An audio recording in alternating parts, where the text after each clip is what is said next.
جولائی 1945 Shimla conference کی ناکامی کے اگلے ہی مہینے برطانیہ میں نئے الیکشن ہوتے ہیں۔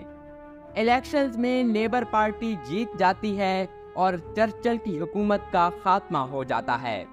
لیبر پارٹی چاہتی تھی کہ اب انگریز ہندوستان کو چھوڑ دیں اور اب انہوں نے ایسا کرنا بھی تھا، مگر ایسا کیسے ہوا اور کس طرح سے انگریزوں کے 90 سالہ دور اقتدار کا برصغیر سے خاتمہ ہوا، آئیے جانتے ہیں۔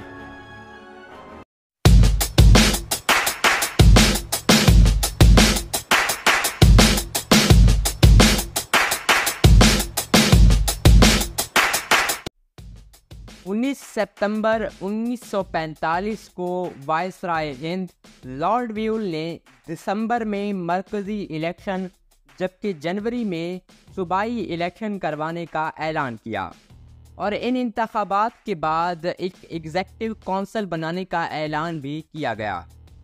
ان الیکشنز میں صرف 102 نشستوں پر الیکشن ہوئے، کیونکہ ہندوستان کی شاہی ریاستیں جیسا کہ جموں کشمیر وغیرہ ہیں، انہوں نے الیکشنز میں حصہ لینے سے انکار کر دیا، کیونکہ اب انگریزوں کی ہندوستان پر گرفت نہ ہونے کے برابر ہو چکی تھی۔ الیکشن رزلٹ آئے تو سب حیران ہو گئے۔ مسلم لیگ مسلمانوں کے لیے مختص تمام نشستیں جیت گئیں۔ کانگریس 57، 8 یورپی اور 5 آزاد امیدوار بھی یہ نشستیں جیت گئے۔ یہ انتخابات پاکستان کے قیام کے لیے بہت اہمیت رکھتے ہیں، کیونکہ ان میں مسلم لیگ کی یہ بات کہ وہ مسلمانوں کی واحد نمائندہ جماعت ہے، یہ بات ثابت ہو گئی، جس کا مطلب تھا کہ پاکستان کا مطالبہ صرف آل انڈیا مسلم لیگ کا نہیں بلکہ برصغیر کے مسلمانوں کا مطالبہ ہے۔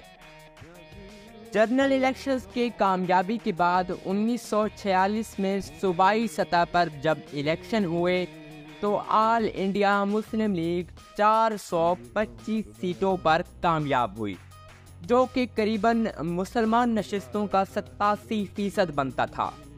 بنگال میں 119 میں سے 113 مسلم لیگ جیت گئی۔ اس کے علاوہ بمبئی اور مدراس میں بھی تمام مسلمان نشستیں آل انڈیا مسلم لیگ نے جیت لی۔ پنجاب، جہاں اس سے پہلے بھی مسلمانوں کی حکومت تھی اور یونینسٹ پارٹی کافی مضبوط تھی اور اسے برصغیر میں مسلم لیگ کے متبادل کے طور پر بھی دیکھا جاتا تھا، وہ بھی ہار گئی اور پنجاب کا مارکا بھی مسلم لیگ نے سر کر لیا۔ اسی پنجاب میں جب 1936 میں قائد اعظم نے قدم جمانا چاہا تو مسلم لیگ کو اتنی زیادہ کامیابی نہ ملی، اور اس کی وجہ یونینسٹ پارٹی کی مقبولیت ہی تھی۔ قائد اعظم نے اس وقت کہا تھا کہ میں پھر کبھی پنجاب نہیں آؤں گا، یہ ایک ایسی نا امید جگہ ہے، مگر اب پنجاب میں مسلم لیگ 73 سیٹیں جیت کر سب سے بڑی جماعت بن چکی تھی۔ البتہ کانگریس، یونینسٹ پارٹی، اکالی دل پارٹی اور بہت سی مزید پارٹیوں نے مل کر اتحاد کیا اور حکومت قائم کر لی، اور پنجاب میں مسلم لیگ کی حکومت قائم نہیں ہو سکی، جبکہ سندھ میں بھی مسلم لیگ کو اکثریت ملی۔ الیکشن کے بعد باری آئی برصغیر کے مسئلے کو حل کرنے کی۔ برطانوی حکومت نے اپنے 3 وزیروں، جس میں وزیر امور ہند پیٹرک لارنس، ایلبرٹ وکٹر اور اسٹیفرڈ کرپس شامل تھے، جو پہلے کرپس مشن کی صورت میں بھی آ چکا تھا، ان تینوں پر مشتمل ایک وفد انڈیا بھیجا۔ اس مشن کو کابینہ مشن کہا جاتا ہے، کیونکہ اس میں برطانوی کابینہ کے ممبران شامل تھے۔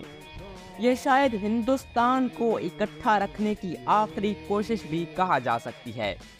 مشن 24 مارچ کو دہلی آیا اور 29 جون کو واپس برطانیہ لوٹا۔ قائد اعظم کو اس مشن میں بہت مشکلات کا سامنا کرنا پڑا۔ سب سے پہلے تو قائد اعظم کی طبیعت کچھ اتنی اچھی اب نہیں رہتی تھی۔ اس کے بعد کانگریس اور کرپس اور لارنس بھی گاندھی کے دوستوں میں تھے، اور گاندھی کے دوستوں کا مطلب تھا مسلم لیگ کی مخالفت۔ کابینہ مشن نے اپنا پلان سامنے رکھا، جس کے مطابق انہوں نے ہندوستان کو 3 صوبوں میں تقسیم کرنے کا پلان دیا۔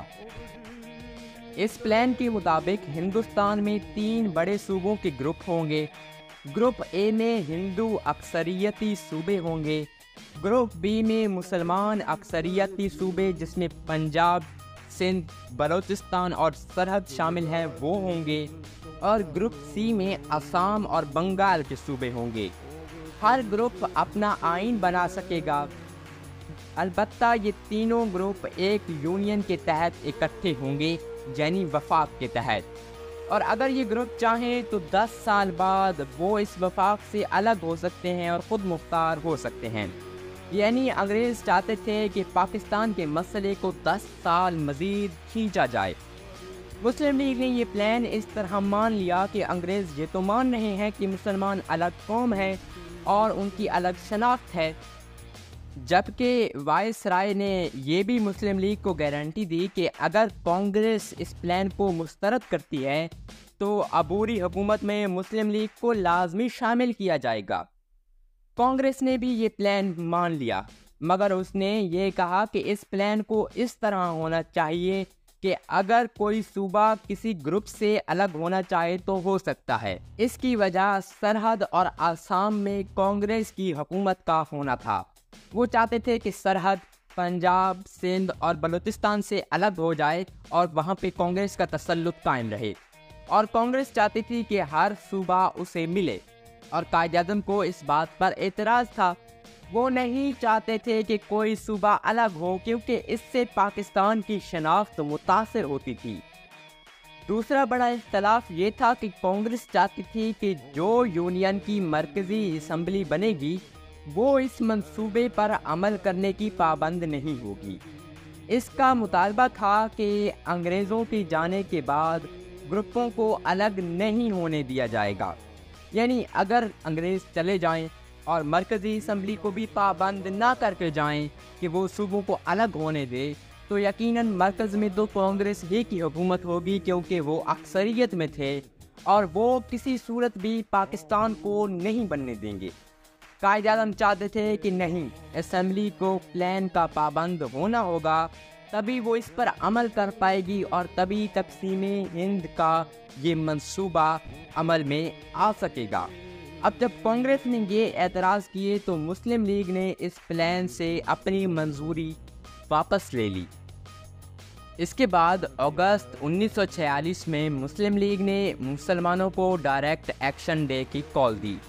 اس کا مقصد یہ تھا کہ مسلمان باہر نکل کر حکومت سے مطالبہ کریں کہ وہ برصغیر کو تقسیم کرے اور وہ بتا دے کہ ہم تقسیم چاہتے ہیں۔ مگر جیسے ہی مسلمان باہر نکلے تو ہندو مسلم فسادات پھوٹ پڑے اور کلکتہ شہر میں قتل و غارت شروع ہو گئی۔ یہ واقعہ برصغیر کی تاریخ کے خونی اور سیاہ ترین واقعات میں سے ایک واقعہ ہے۔ اب خون سے برصغیر کی تقسیم تو ہو چکی تھی، مگر یہ تقسیم جلد ہی پیپر پر بھی ہونے والی تھی۔